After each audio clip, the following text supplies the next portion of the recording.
निषाद जयंती 2018 का मुंबई में आयोजन किया गया है और जिस तरह से निषाद समाज को एकत्रित करने के लिए संस्था ने आज लोगों के लिए एक जो है सम्मेलन रखा है जिसमें लोग बड़ी संख्या में शामिल हो रहे हैं। लेकिन जिस तरीके से संस्था का उद्देश्य क्या है और संस्था किस मार्गदर्शन में काम कर रही है, जानेंगे। सबसे पहले जो संस्था के अध्यक्ष हैं सागर निषाद जी।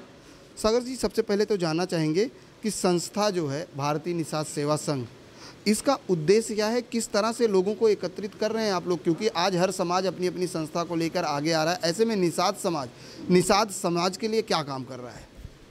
देखिए, निषाद समाज पूरे बम्बई में हम लोग फैले हुए हैं और एक्चुअली कहा जाए तो भारत देश ही मूल निवासी निषाद संस्कृति से बनी हुई है और निषाद समाज ही इस देश का सर्वोपरि और मालिक है, मूल निवासी है।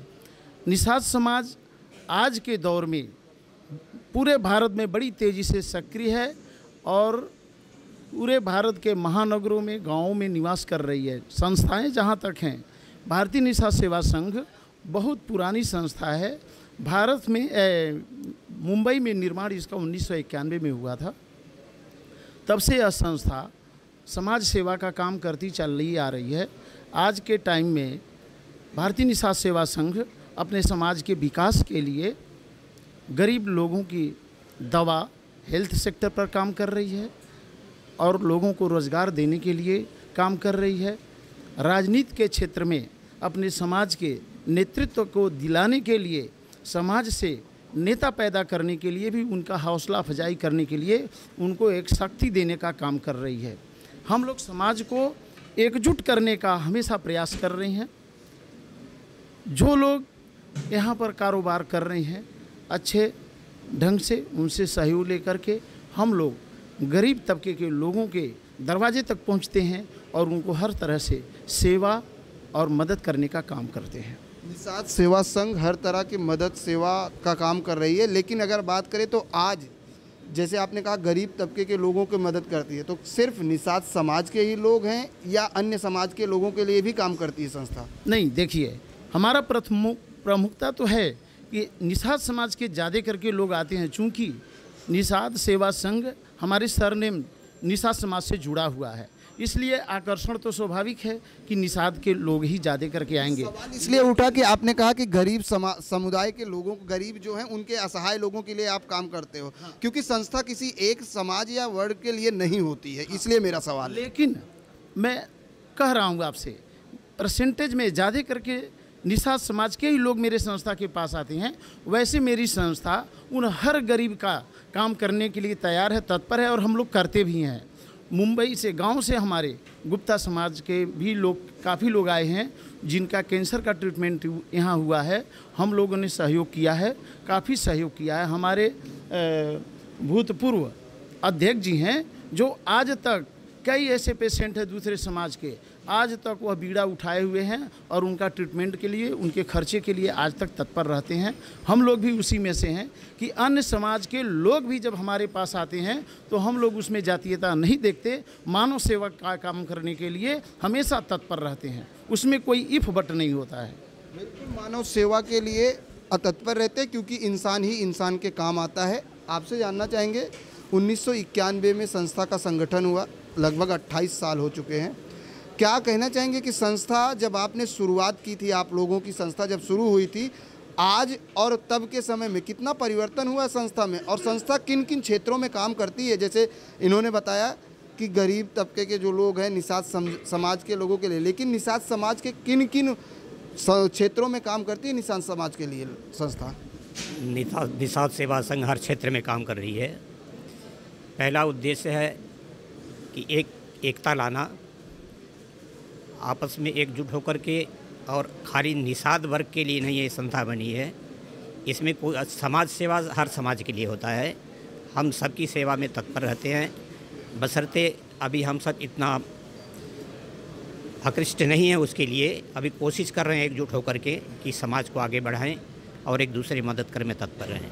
संस्था का जब गठन किया गया था, क्योंकि आज एक परिवार को एकजुट करना काफ़ी मुश्किल है, लेकिन आपने पूरे समाज को, निषाद समाज को एकजुट करने की कोशिश की है, एक धागे में पिरोने की कोशिश की है। कितना मुश्किल हुआ, कैसे लोगों को संगठित किए? हाँ, बहुत तकलीफ़ होता है उसमें। पहले तो इसमें काफ़ी बदनामियों का भी सामना करना पड़ता है और इतना हमारा समाज मजबूत नहीं था, आज उस पद पर पहुंच गया, उस सीढ़ी पर मजबूत है, काफ़ी मजबूत हो गया है। पहले तो बहुत तकलीफ होता, लेकिन आज कुछ संभल गए हैं लोग और सबका एक दूसरे से कदम मिला के चलने के लिए तत्पर हो गए। बिल्कुल, सब एक साथ मिलकर। आज जयंती के मौके पर निषाद समाज को किस तरह से अभिवादन करेंगे, किस तरह से शुभकामनाएं देंगे? मैं चाहूँगा कि निषाद समाज एकजुट हो, शैक्षिक, सामाजिक, राजनीतिक तीनों स्तर से एकजुट हो।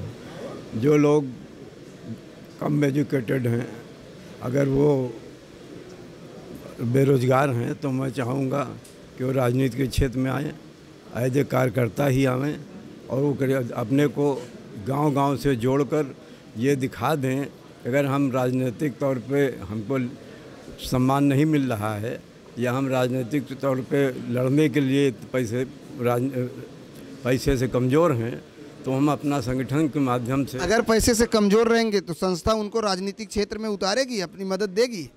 संस्था तो मदद की ज़रूरत ही नहीं है। अगर वो थोड़ा भी जिस प्रकार से DS4 वगैरह में मायावती के वहाँ अगर 8वां पास लड़का भी है, उसने एक पूरे गांव को कंट्रोल कर लिया और संगठित कर लिया। उसी पैटर्न पे हम चाहते हैं कि हमारा भी समाज एकजुट हो करके सामने आए और ये दिखा दे कि अगर हम जीत नहीं सकते हैं तो बगैर हमारे जीत तुम भी नहीं सकते हो। बहुत बड़ी बात इन्होंने कही कि अगर आप जीत दर्ज नहीं कर सकते हो तो बिना हमारे सहयोग के जीत भी नहीं सकते हो। आपसे जानना चाहेंगे, जिस तरह से क्या अपेक्षाएं रखते हैं कि निषाद समुदाय के लोग आज यहाँ एकत्रित हो रहे हैं, क्या संदेश देना चाहेंगे? क्योंकि आज हर समाज अपने अपने वर्ग के लोगों को जोड़ने की कोशिश करता है। निषाद समाज की संस्था को भी 28 साल हो गए हैं। 28 सालों में संस्था ने क्या ऐसा काम किया है कि जो निषाद समाज को उसका लाभ मिला है? देखिए, सबसे पहले मैं आपको बता दूं कि निषाद समाज हमेशा हर समाज से उपेक्षित रहा है, जो आज का युग है। और दूसरी बात है कि हम सबसे पहले हम शिक्षा के क्षेत्र में संदेश देना चाहते हैं कि आने वाली जो हमारे बच्चे हैं उनको शिक्षा दिया जाए। दूसरी बात यह है कि आज हम जब तक बच्चों को यहाँ पर ला करके उनको नई दिशा नहीं देंगे, तब तक हम अपने जो समाज को आगे लाना चाहते नहीं कर पाएंगे। और हमारे समाज का उद्देश्य ये कभी नहीं रहा कि निषाद वर्ग को ही मदद करें। हम असहायों, गरीबों, जो भी शोषित हैं, उनको हम मदद करने की आस से नहीं, आज 20 साल से हम लोग सेवा कर रहे हैं। कोई एक्सीडेंट हो जाता है, किसी की सुनने में आता है कि किसी भी समाज का, किसी भी प्रदेश का, किसी भी क्षेत्र का हो, यदि वो आदमी इस पैसे के भाव में मतलब उसकी मरणशैया पे वो है और हम उसको जा कर के हमारी समाज के लोग कोई भी सुनता तो हम लोग मिल के मदद करते हैं।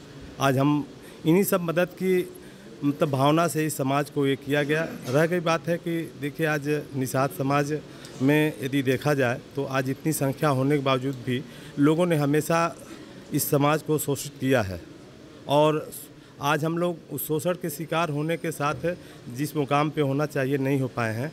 लेकिन मैं चाहता हूं कि उनसे भी सीख लेके हमें आगे बढ़ना है और यहाँ पर हम यही संदेश देना चाहते हैं। आज जो हमारे जो गुहराज निषाद हैं, जो हमारे कुल के देवता माने जाते हैं, उनके सामने हम लोग हर साल ये हमेशा शपथ लेते हैं कि बच्चों को शिक्षा दें, हम दूसरे लोगों को मदद करें। जब तक हम दूसरों को मदद नहीं लें, दूसरों को दर्दों को नहीं समझेंगे, हमारी इंसानियत को सबसे बड़ा हम महत्व देते हैं। हम जो है कभी एक समाज के लिए नहीं काम करते हैं। समाज के नाम पे पैसा हम जरूर इकट्ठा करते हैं, लेकिन हम हर वर्ग को हम ये करते हैं। पैसा इकट्ठा करने का आपके ही पूर्व नगर सेवक ने कहा, जब संस्था शुरू हुई थी तो कई प्रकार की बदनामियां भी सहनी पड़ी थी, क्योंकि आपके ही समाज के लोग आप पे ही उठ के आते हैं कि ये संस्था अरे कुछ नहीं करेगी। कई बार ऐसे सवाल, कितनी बार ऐसा भी सामना करना पड़ा कि लोग आपके पास आएँ और कहते हैं अरे इसमें कुछ होने वाला नहीं है, मैं क्यों मेंबर बनूँ? इस तरह की समस्याएँ आई कभी सामने? ये समस्या तो आती है, लेकिन उसके लिए हम लोग समझा रहे हैं कि सब लोग एक दिन सब समझ में आ जाएगा और जो भी प्रॉब्लम है सब सॉल्व हो जाएगा।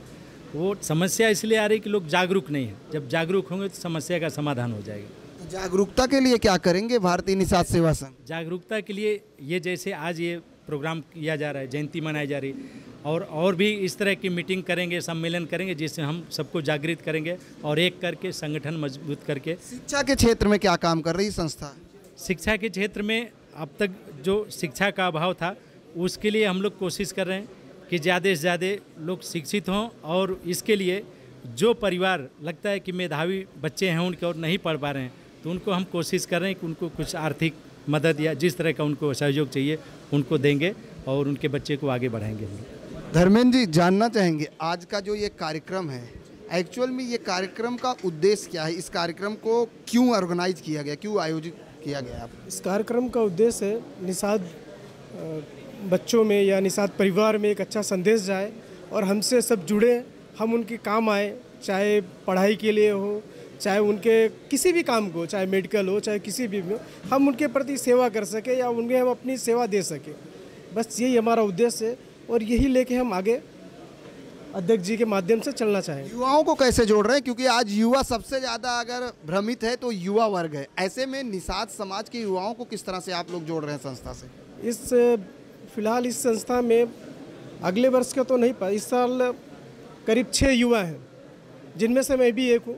हम भी इस संस्था के अंग हैं और मेरे माध्यम से तथा मेरे सहयोगियों के माध्यम से हम लोग इस संस्था में ज़्यादातर युवाओं को जोड़ रहे हैं और आगे संस्था को किस तरह डेवलप करें या किस तरह आगे लेके जाए, ये हमारी कोशिश है। बिल्कुल कोशिश है, हर समाज की यही कोशिश होती है कि अपने वर्ग के लोगों को कैसे आगे जाएं। आपसे एक सवाल जानना चाहेंगे कि हमने यहाँ देखा कांटा, वजन कांटा रखा है, इसका क्या है? इस प्रोग्राम में महत्व क्या है इस कांटे का? देखिए, यह गुहराज जयंती है, हम अपने राजा को सम्मान करते हैं और उसी तर्ज पर हम अपने समाज के जो स्वाभिमानी राजनेता हैं, जो पूर्वांचल के शेरे पंजाब के नाम से मशहूर हैं, वह मंत्री जी, पूर्व मंत्री जी आज के इस जनसभा की शोभा को बढ़ाने के लिए आए हैं और हमारे गुहराज भगवान के पूजा में सम्मिलित होने आए हैं। यह समाज उनके सम्मान को बढ़ाने के लिए और मारे खुशी से 1-1, 2-2 रुपए के सिक्के को जो कलेक्शन किया गया है, उससे हम लोग उनको, मतलब मंत्री जी के बराबर जो है यहाँ पर आज उनको वजन किया जाएगा और वही आप सबकी तरफ से भेंट होगी। तो ये पैसा ही होता है कि कोई सामान भी होता है? नहीं, सिर्फ सम्मान के लिए यह हम लोगों ने 1 रुपया, 2 रुपया, 4 रुपये का कलेक्शन करके संस्था की तरफ से उनको सम्मान देने के लिए उनके वजन के बराबर सिक्के से तौलना चाहते हैं। बहुत बड़ी बात है कि एक आदमी का जितना वजन होगा उसी हिसाब से आज उनको सम्मान दिया जाएगा निषाद समाज द्वारा। आपसे जानना चाहेंगे, ये जो प्रथा है, इस प्रथा कब से चली आ रही है कि आप लोग जो आपके गेस्ट होते हैं उनके बराबर वजन करते हैं? ये देखिए, ये प्रथा नहीं है, ये सम्मान है। ये सम्मान कैसा है, हमारे समाज के बहुत वरिष्ठ और शेरे पूर्वांचल, उनका नाम ऐसे नहीं है, वो कर्मठ हैं, उनका कर्म भी ऐसा है कि उनको सम्मान दिया जाए उस सम्मान में। और हमारे राजा भगवान गुहराज निषाद की जयंती के उत्सव पे हमको उनको भी राजा मानते हैं कि हमारे समाज का वो राजा है, इसलिए उस राजा को हम सम्मान देने के लिए प्रथा निकाले हैं। बिल्कुल, अपने समाज के राजा को सम्मानित करने के लिए यहाँ पर वजन से उनको सम्मानित किया जाता है। जी बोलिए। जो ये 1-1 रुपये जो लोगों ने इकट्ठा किया है, इस पैसे से भी उन असहायों, गरीबों और जो ऐसे लोग हैं उनको मदद करने की हमारी ये कोशिश है। ये सम्मान के साथ साथ हमारा एक सेवा करने की जो भावना है, और उस सेवा में जो भी सामने आएगा, किसी समाज का, किसी भी वर्ण का, किसी भी मतलब असहाय व्यक्ति को हम लोग मतलब ये करेंगे, हमारा मतलब ये है। और इसका अन्यथा दूसरी मतलब चीज़ से मतलब इसको आप मत पे करें। और हर लोगों ने अपने जो मतलब जो अपनी व्यवस्था, ये कितने दिन में इकट्ठा होता है? क्योंकि संस्था से मान लीजिए आप बोल रहे हो 1-1, 2-2 रुपये, कितने दिन लगता है? क्योंकि आज एक आदमी का नॉर्मल वजन कम से कम 70 किलो तो होगा ही। हम लोग इसको जो है 70 नहीं, हम जो हमारे आज के प्रतिमूर्त हैं, जो मतलब उनका वजन हम 90-95 के बीच हम लोगों ने किया है, ऐसा अनुमान लगाया है। और उस हिसाब से ये महीनों से मतलब इसकी व्यवस्था करने में लगे। 1 महीने में हो जाता है कलेक्शन? महीनों में मतलब 1 महीना नहीं, इसमें मतलब जो है 2-3 महीने से हमने। और ये सब जो चीज़ें थी, ये सिर्फ मन में एक थी, ऐसा किसी को मतलब प्रचार प्रसार नहीं था। लेकिन हम लोगों ने लास्ट में हम लोगों ने इकट्ठा किया इस पैसे को, 1-1, 2-2 रुपया नहीं, बल्कि इकट्ठा करके उसको हमने जाके उसको मतलब चेंज किया। और दूसरी बात है कि इस चीज़ का एक आया कि इस चीज़ को इस चीज़ में चेंज कराए, क्योंकि आपने बोले चेंज कराया, क्या चेंज कराए? चेंज मतलब सिक्कों, रुपए से सिक्के में मतलब इसको परिवर्तित किए। परिवर्तित। बिल्कुल, रुपए से सिक्के में कन्वर्ट किया गया है। तो देखते हैं कि किस तरह से आज इस समाज के जो राजा हैं, जो इनके सम्मानित मुख्य अतिथि हैं, उनको किस तरह से ये लोग स्वागत करते हैं, ये हम आपको अभी दिखाएंगे। जब यहाँ पर वजन कांटे पर एक तरफ इनके चीफ गेस्ट होंगे, दूसरी तरफ इनका जो दिया हुआ सम्मान होगा।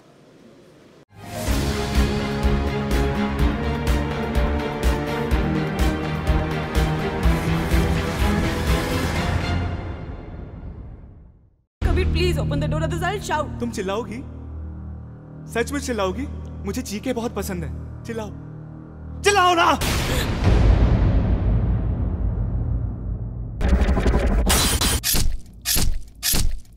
By the way, मैं कैसा लग रहा हूँ? हाँ? तुमको पता है, मैं जब भी किसी लड़की को मारता हूँ ना, तो मैं ऐसे ही तैयार होके आता हूँ। It's my style.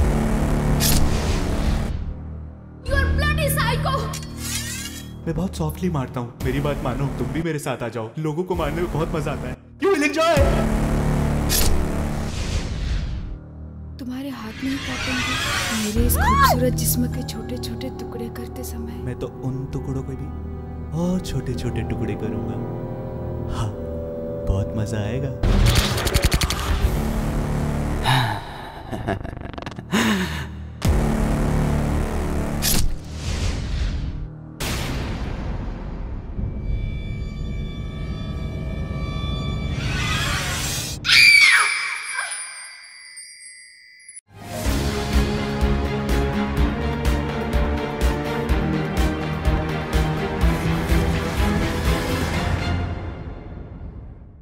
निषाद जयंती के मौके पर हमारे साथ मौजूद हैं पूर्व मंत्री राम भुआल निषाद जी। उनसे जानते हैं, सबसे पहले तो आज जो है जयंती है, समाज की महोत्सव मना रहे हैं आप लोग, क्या कहना चाहेंगे इस जयंती को लेकर? ये निषाद समाज के धरोहर थे, महापुरुष थे, जिनकी पूजा निषाद समाज के लोग भगवान के रूप में कर रहे हैं। और उस समय भी भगवान का रोल अदा किए थे निषाद गुह जी ने। हमारा समाज आदर्श मानता है और राजनीतिक जागरूकता जब से आई है तब से जगह जगह निषाद जयंती और भी उनके जीवन चरित्र पर तमाम कार्यक्रम हो रहे हैं। इसी क्रम में आज हम 3 जगह मुख्य अतिथि बनाए गए थे, गोरखपुर में, बस्ती में, फिर यहाँ बम्बई में। सवेरे 8 बजे से आए। लोगों के अंदर जागरूकता है, सब लोग चाहते हैं कि हमारा जो इतिहास था वो कायम रहे। और इसी क्रम में अभी जो चुनाव हुआ है गोरखपुर लोकसभा की, वो निषाद समाज के लोगों ने इतिहास बनाया है कि वहाँ मुख्यमंत्री की सीट को जीतकर वो अपनी उपस्थिति दर्ज कराए और पूरे विश्व में अपना नाम रोशन किए। निषाद जाति के लोगों को अब सब लोग जानने लगेंगे कि ये निषाद होते क्या हैं। जैसा हमारा पूर्व का इतिहास था, राजा थे निषाद राज गुह जी, और उसी क्रम में हम लोग बहुत दिनों से संघर्ष कर रहे हैं कि हमारे समाज को सम्मान मिले, विकास हो, शिक्षा सम्मान मिले। इसके लिए हम लोग संघर्ष कर रहे थे, खासकर हम संघर्ष कर रहे, जगा रहे थे। आज बड़ी खुशी हो रही है कि लोग इतना जागरूक हैं, प्रदेश में आकर लोग अपना बिजनेस व्यापार कर रहे हैं, उसके साथ साथ राजनीति में भी और सामाजिक कार्यक्रम में इतना बढ़ चढ़ के हिस्सा ले रहे हैं। आपको यहाँ नज़र आ रहा है। और जितने लोग आए हैं, और आपको भी हमारे तरफ से बहुत बहुत धन्यवाद, आपका सहयोग मिलता रहे। राम भुआल जी, आपने एक बड़ा अच्छा मुद्दा उठाया कि निषाद समाज के लोगों ने ही कहीं ना कहीं, एक समय था एक केवट ने ही भगवान राम की नैया पार करी थी, और आज सपा की नैया, कहीं ना कहीं डूबती हुई नैया को निषाद समाज के ही जी।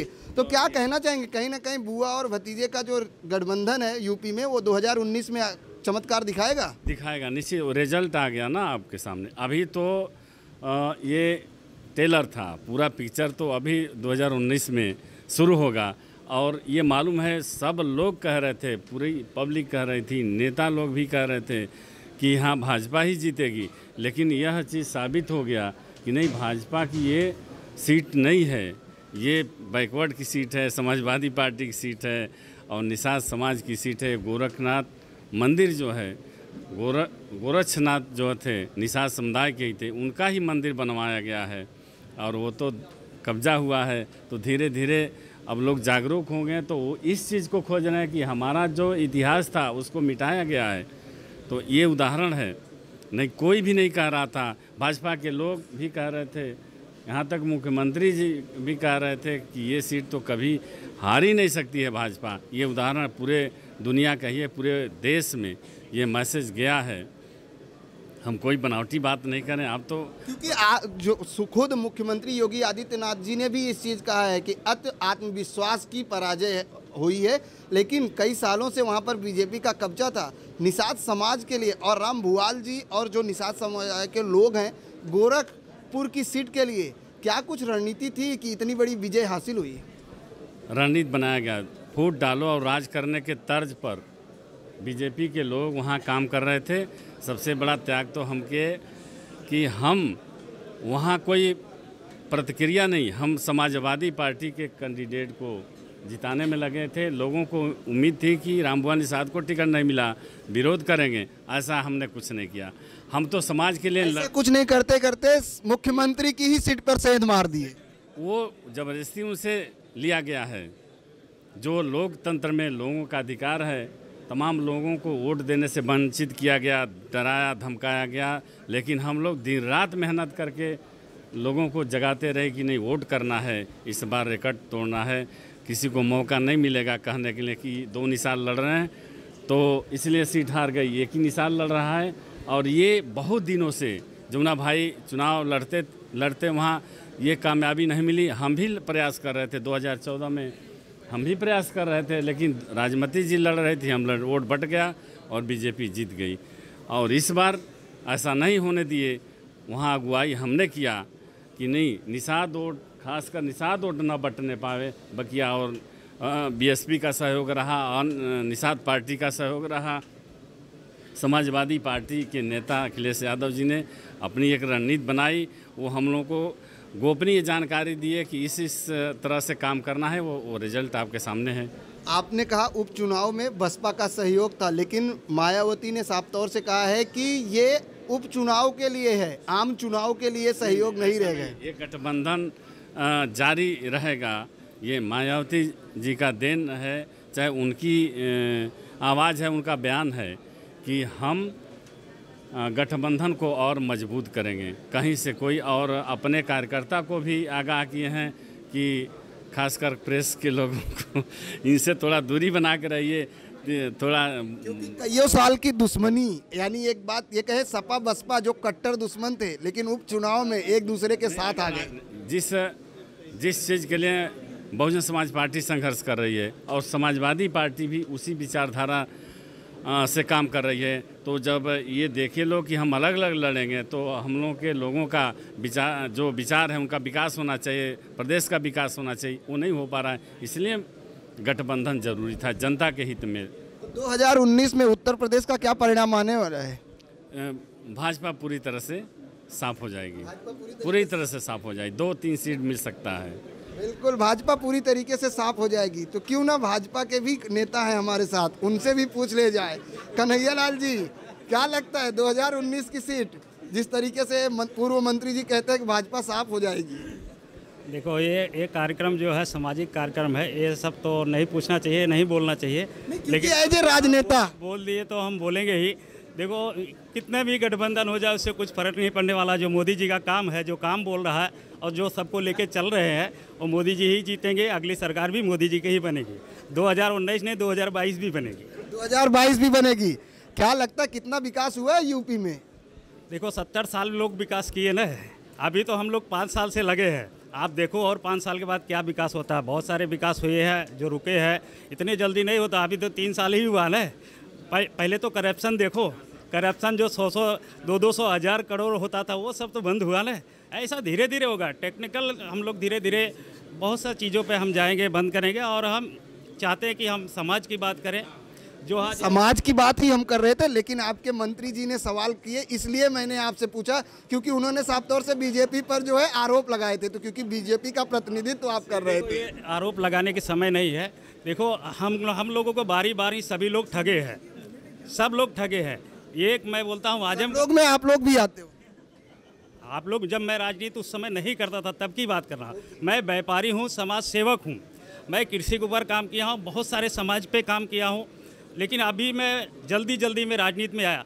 लेकिन आजमगढ़ की स्थिति में बता रहा हूँ कि जो 15 साल से निषाद महाराज की मूर्ति एक नगर पालिका में बंद है। क्यों नहीं लगी, ये मैं गारंटी आपको लिख के देता हूँ। निषाद महाराज की मूर्ति ये साल में लग जाएगी। हम अपने बल से, अपने पैसे से लगाएंगे। 2019 से पहले लग जाएगी। वो हम लगाएंगे। राजनीतिक से हमारा कोई उससे लेना देना नहीं है। वो मैं मेरे पैसे से, वो चाहे जैसे मैं लगाऊंगा। और भी मैं आगे कोशिश करूंगा कि जो सिंहपुर में बहुत सारे खंडहर पड़े हैं, वहाँ महाराजा निषाद राज की जल्दी से जल्दी मंदिर बने और वहाँ का साफ सुथरा क्षेत्र बने। आपने मंदिर का नाम लिया तो कहीं ना कहीं बीजेपी की याद जरूर आती है। मंदिर, आपने कहा निषाद राज का मंदिर बने।